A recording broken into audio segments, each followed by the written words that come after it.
नमस्कार दोस्तों, आप सभी का स्वागत है हमारे यूट्यूब चैनल पे।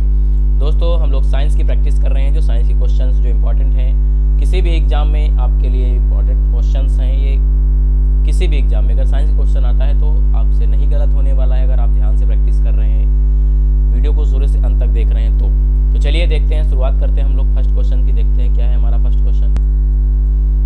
देखते हैं पहला क्वेश्चन क्या है बेटा। हमारा पहला क्वेश्चन लिखा गया है कि दूध की शुद्धता किससे मापी जाती है। यानी दूध की शुद्धता जो होती है वह किससे मापी जाती है तो लैक्टोमीटर से मापी जाती है दूध की शुद्धता।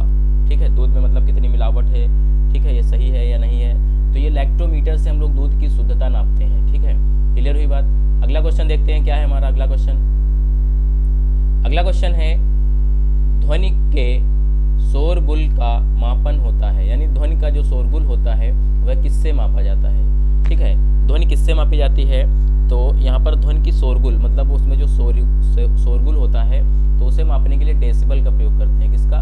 डेसिबल का। ठीक है, डेसिबल। ओके, अगला क्वेश्चन है कि बायोगैस में मुख्यतः होता है तो बायोगैस में मुख्यतः मीथेन होता है। क्या होता है? मीथेन, जिसका फार्मूला होता है CH4। क्या होता है? CH4। बायोगैस में मुख्यतः होता है तो मीथेन गैस CH4। कभी कभी क्वेश्चन पूछा जाता है कि धान के खेत से निकलने वाली गैस कौन सी है तो वो यही है मीथेन CH4। कहीं कहीं आएगा कि दलदल में पाई जाने वाली गैस कौन सी है तो CH4। ठीक है, क्लियर हुई बात।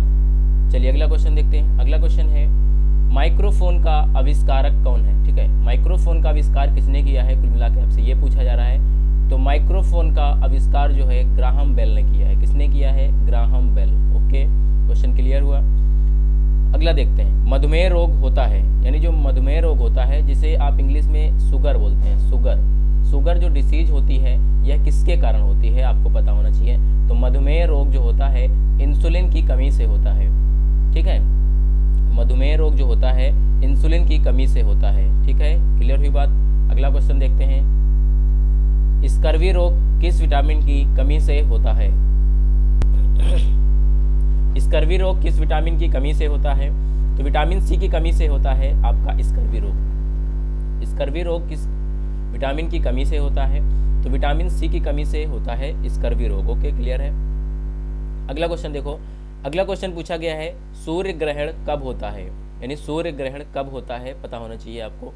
तो देखिए क्वेश्चन को, पहले क्वेश्चन को क्लियर करिए। पूछा गया है सूर्य ग्रहण कब होता है। ठीक है, अब यहाँ पर बताया गया जब चंद्रमा सूर्य एवं पृथ्वी के बीच आता है, मतलब जब सूर्य और पृथ्वी के बीच में चंद्रमा आ जाता है तब आपका सूर्य ग्रहण होता है।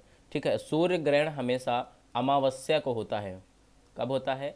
अमावस्या को। ठीक है, अगर यही चंद्र ग्रहण की बात करता है तो चंद्र ग्रहण आपका पूर्णिमा को होता है। ठीक है, सूर्य ग्रहण कब होता है? जब चंद्रमा सूर्य एवं पृथ्वी के बीच आ जाता है तो सूर्य ग्रहण होता है। चलिए अगला क्वेश्चन देखते हैं। अगला क्वेश्चन क्या है? अगला क्वेश्चन है पेस मेकर किससे संबंधित है। तो पेस मेकर आपका हृदय से संबंधित है। पेस मेकर किससे संबंधित है? हृदय से संबंधित है। अगला क्वेश्चन देखिए। अगला क्वेश्चन है विरंजक चूर्ण का सूत्र। विरंजक चूर्ण का सूत्र यानी विरंजक चूर्ण का फार्मूला आपसे पूछा जा रहा है तो CaOCl2। CaOCl2 जो है आपका विरंजक चूर्ण का फार्मूला होता है। क्लियर है, CaOCl2। अगला क्वेश्चन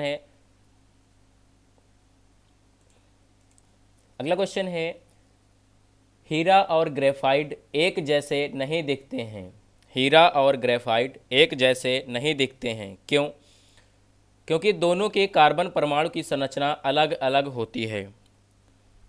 हीरा और ग्रेफाइट एक जैसे नहीं दिखते हैं।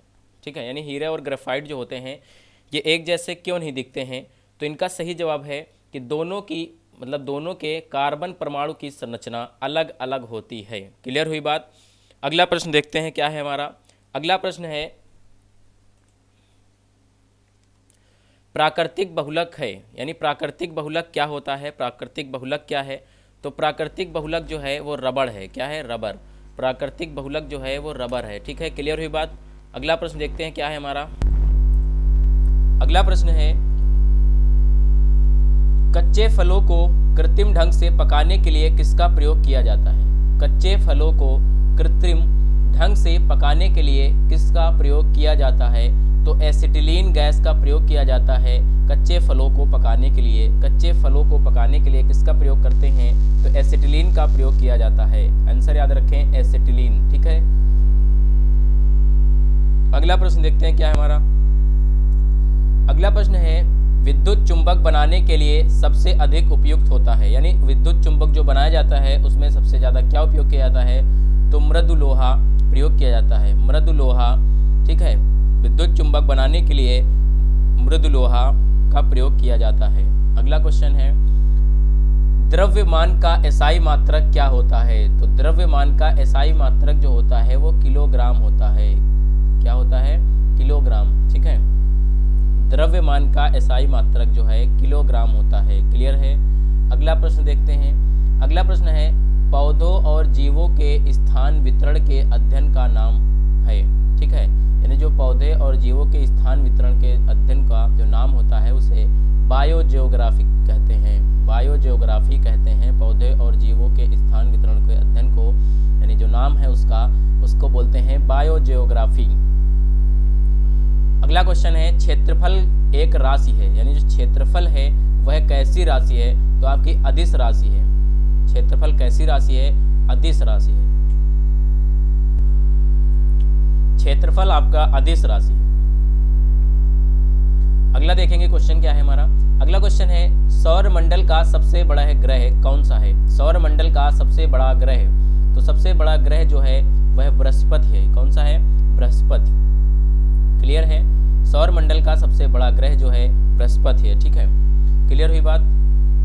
अगला प्रश्न देखते हैं। अगला प्रश्न है, अस्थियों का अध्ययन कहलाता है ऑस्टियोलॉजी, यानी जो हड्डियों का अध्ययन जिसमें किया जाता है अस्थियों का अध्ययन। ठीक है, अस्थियों का अध्ययन जो है उसे क्या बोलते हैं? तो अस्थियों का अध्ययन जो होता है उसे ऑस्टियोलॉजी कहा जाता है। ऑस्टियोलॉजी में अस्थियों का अध्ययन किया जाता है, ऑस्टियोलॉजी। क्लियर हुई बात। अगला प्रश्न देखो, प्रोटीन का सबसे अच्छा स्रोत। प्रोटीन का सबसे अच्छा स्रोत जो है सोयाबीन एवं मशरूम को माना जाता है। सोयाबीन आपके पेपर में मिलेगा, सबसे पहले आप प्राथमिकता सोयाबीन को देंगे। अगर सोयाबीन आपके ऑप्शन में नहीं है तो आप मशरूम देखेंगे। ठीक है, प्रोटीन का सबसे अच्छा स्रोत है आपका सोयाबीन एवं मशरूम। क्लियर है बात। अगला प्रश्न देखते हैं। अगला प्रश्न क्या है? अगला प्रश्न है, ध्वनि तरंगे यात्रा नहीं कर सकती। ध्वनि तरंगे यात्रा नहीं कर सकती, तो ध्वनि तरंगे जो है यात्रा कहाँ नहीं कर सकती? आपको पता होना चाहिए, निर्वात से होकर ध्वनि तरंगे यात्रा नहीं कर सकती। ध्वनि तरंगे जो होती हैं वह निर्वात से होकर यात्रा नहीं करती हैं। ठीक है, अगला देखें, अंतरिक्ष यात्री को अंतरिक्ष कैसा दिखाई पड़ता है या दिखाई देता है? तो अंतरिक्ष यात्री को अंतरिक्ष काला दिखाई देता है। अंतरिक्ष यात्री को अंतरिक्ष काला दिखाई पड़ता है। अगला देखिए, रक्तदाब को मापने के लिए प्रयोग किया जाता है, यानी रक्तदाब को मापने के लिए किसका प्रयोग किया जाता है? ठीक है, किस यंत्र का प्रयोग करते हैं? रक्तदाब यानी ब्लड प्रेशर को मापने के लिए किसका प्रयोग किया जाता है? तो यहाँ पर स्फिग्मो मैनोमीटर का प्रयोग किया जाता है रक्तदाब को मापने के लिए। स्फिग्मो मैनोमीटर जो है इससे आप ब्लड प्रेशर मापा जाता है। ठीक है, क्लियर है। स्फिग्मो मैनोमीटर का प्रयोग रक्तदाब मापने के लिए किया जाता है। अगला क्वेश्चन देखते हैं। अगला क्वेश्चन है, रेडियन किसकी इकाई है? तो रेडियन जो होता है कोण की इकाई है। रेडियन किसकी इकाई है? तो कोण की इकाई है। ये क्वेश्चन क्लियर होना चाहिए। रेडियन किसकी इकाई है? तो कोण की इकाई है। अगला प्रश्न देखें। अगला प्रश्न है, खून की कमी को कहा जाता है। तो खून की कमी जो हो जाती है शरीर में तो उसे एनीमिया कहा जाता है। क्या कहा जाता है? एनीमिया कहा जाता है। अगर खून की कमी हो जाता है शरीर के अंदर तो खून की कमी को क्या कहा जाता है? तो एनीमिया कहा जाता है। क्लियर है। अगला क्वेश्चन देखते हैं। अगला क्वेश्चन है कि भारी जल किसका सूचक है? यानी भारी जल है तो वो किसका सूचक है? तो वो ड्यूटेरियम ऑक्साइड का सूचक है आपका भारी जल। भारी जल किसे कहते हैं? तो D2O आपका होता है भारी जल, जो किसका सूचक है? Deuterium oxide. ये जो D2O लिखा गया इसी का ये नाम है ड्यूटेरियम ऑक्साइड। ठीक है, क्लियर हुआ। ड्यूटेरियम ऑक्साइड जो है D2O को कहा जाता है और भारी जल किसका सूचक है? तो D2O का ही है। ठीक है, क्लियर है। तो दोस्तों, अगर हमारी वीडियो आपको अच्छी लगे तो आप वीडियो को लाइक करें, अगर अच्छी नहीं लगे तो डिसलाइक कर दिए, कोई दिक्कत नहीं। अगर आप हमारे चैनल पर नए हैं तो आप हमारे चैनल को सब्सक्राइब कर लें। अगर आप हमारे चैनल पे नए हैं तो आप हमारे चैनल को सब्सक्राइब कर लें, ठीक है दोस्तों। और ज़्यादा से ज़्यादा अपने दोस्तों में शेयर भी करें। अगर आप इसी तरह के कंपटीशन की तैयारी करना चाहते हैं जिसमें साइंस की तैयारी आप अच्छे तरीके से कर सकते हैं, तो दोस्तों साइंस की प्रैक्टिस आप इसी तरह से डेली 25-25 क्वेश्चन करके करेंगे तो आपके एग्ज़ाम तक आने वाले एग्ज़ामों में आपकी तैयारी अच्छी हो जाएगी और आपके जो साइंस के क्वेश्चंस होंगे वो इन्हीं में से कहीं न कहीं आपके पेपर में फंसने वाले हैं। तो दोस्तों वीडियो को ज़्यादा से ज़्यादा शेयर भी करें और हमारे चैनल पर अगर नए हैं तो चैनल को सब्सक्राइब जरूर करें दोस्तों। धन्यवाद।